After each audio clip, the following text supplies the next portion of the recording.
Okay, the last lesson in Unit 5 is regarding accident investigation data. So you forensic experts out there might enjoy this unit because we're going to talk about data that a car might leave behind at the scene of an accident.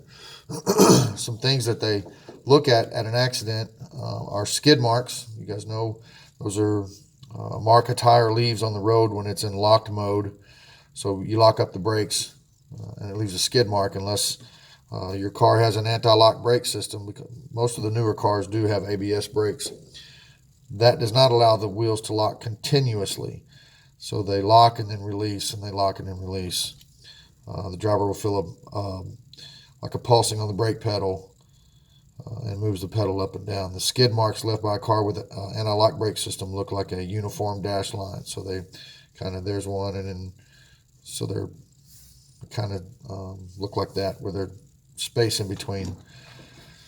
So what if a car's in a turn and they lock their brakes up? Then the skid marks won't be straight, they'll be curved, and those guys are called, it's a funny word, but they're called yaw marks. So when you're going sideways but still moving forward with the car sideways, then the tire marks or the skid marks are going to be curved, and those are called yaw marks. So you can take that kind of information and kind of figure out how fast a vehicle was traveling based on the skid marks. There's a skid speed formula.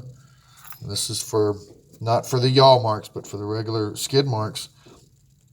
You can figure out how fast a car is traveling based on the skid marks, and the speed is equal to the square root of 30. That's just a constant. That's in the formula. That 30 is always there. D is the skid distance, so how long are the skid marks. F is the drag factor, which will be figured into that. I'll explain to you what that is in just a second. And N is the braking efficiency, or how well the brakes are working. If your brakes are working perfectly, then the efficiency is a 1. So let's see where it says this. The skid distance, the number and lengths of the skid marks at the scene, braking efficiency, the drag factor here. Based on the road surface, cement, asphalt, gravel, snow, or ice, then the drag factor is going to be somewhere in these range. And these are just numbers that you will use to plug into the formula. And again, we're trying to figure out how fast a vehicle was traveling based on the length of the skid marks. And these things come into play. The drag factor, which is it's the pull of the road. The drag factor is how the road pulls on the tires. So obviously some roads are going to pull a little bit harder than other roads. For example, snow and ice, the tires aren't going to be held onto the road very, very much at all because they're slippery. So it's the amount of the friction that the road gives you. Anyway, so there's the formula. So if you're given a problem like a situation like this, cars traveling on an asphalt road with a drag factor, there's your drag factor, 0.78. So they gave it to you. Speed limit on this portion of the road is 35. The driver just had his car in the shop, and his mechanic informed him that the brakes were operating at 100% efficiency. The driver must make an emergency stop when he sees an obstruction in the road. His car leaves 4 distinct skid marks, each of them 80 feet in length. So here's the numbers that you're going to use to plug in. The minimum speed the car was traveling can be found by using the formula. So we would plug in so it's the square root of 30. Again, that is a constant. That's going to be there every time. The distance of the skid mark, which was 80 feet. The drag factor, which was 0.78. And then the efficiency, brake efficiency. So if they're working at less than 100%, you would put in the decimal here. But 100% as a decimal, if we move it 2 places, is just 1. Multiply all those numbers together to get 1,872, and then take the square root. And the square root of that is 43.3. So the car was traveling at approximately 43.3 miles per hour, which means if the speed limit was 35, he was speeding, which means if there was an accident, the driver could be held liable because he was going over the posted speed limit.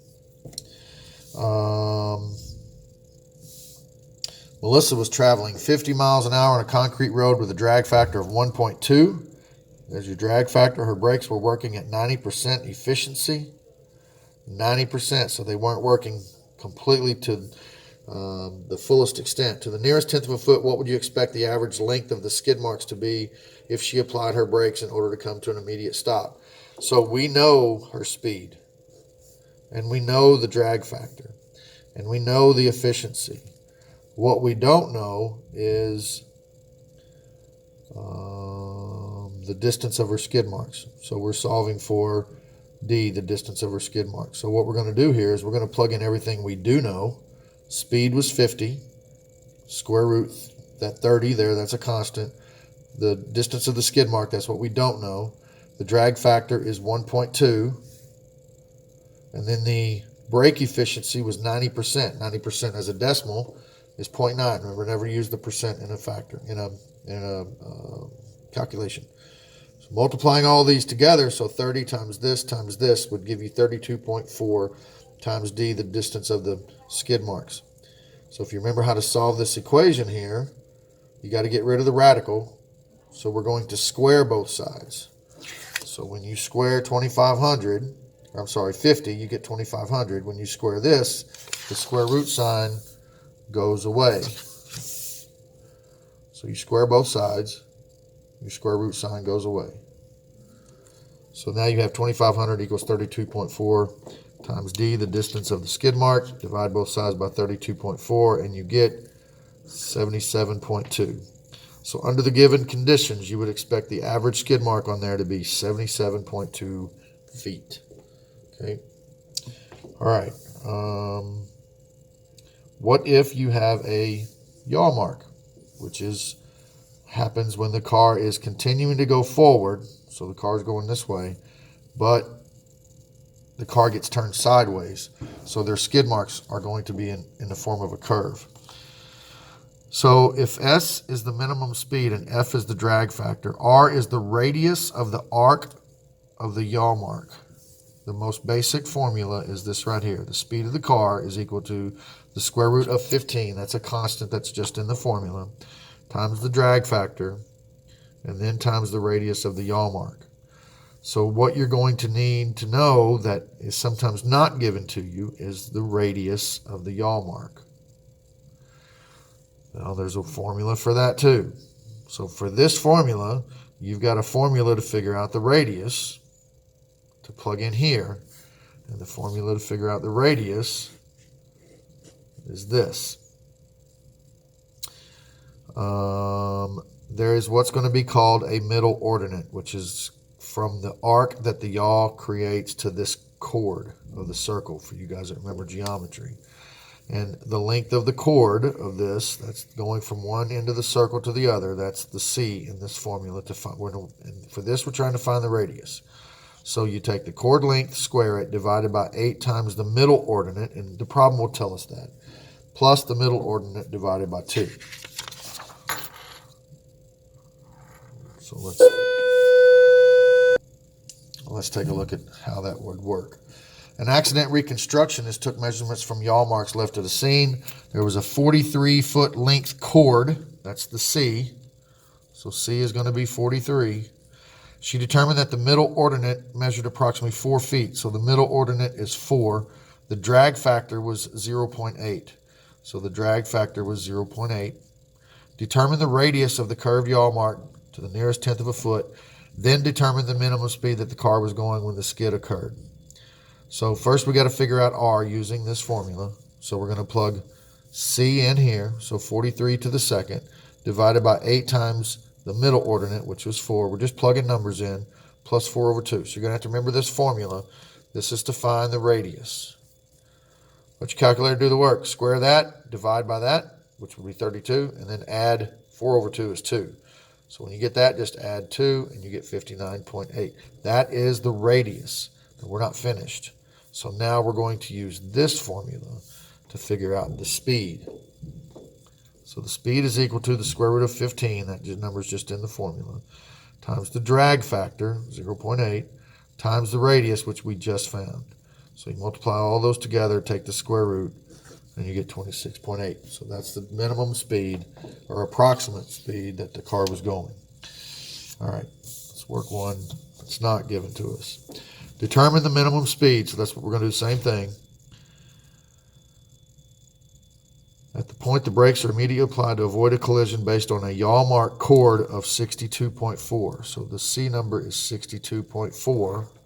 A middle ordinate measuring 5 feet. The drag factor is 1.2. Round your answer to the nearest tenth. So first we're going to use this formula. So C squared over 8M. So C squared over 8 times M plus M divided by 2. And this will give us our radius. Well, 5 over 2 is just, that's 2.5. I know that. And now I got to figure out this. So 62.4 to the second divided by 8 times 5 is 40. Gives me 97.344. I'm going to add the 2.5. So 99.844 is the radius. Okay. And now to find the speed, I'm going to go back and use this formula here. The square root of 15 times FR. So the speed is equal to the square root of 15 times F, the drag factor, which is 1.2, times the radius, which is 99.844. Multiply those together and take the square root. So 99.844 times 1.2 times 15 gives us this number here, 1797,192. Simply take the square root of it, and you get 42.39, but it said round to the nearest tenth. So round to the nearest tenth would be 42.4 miles per hour. Driving safety data.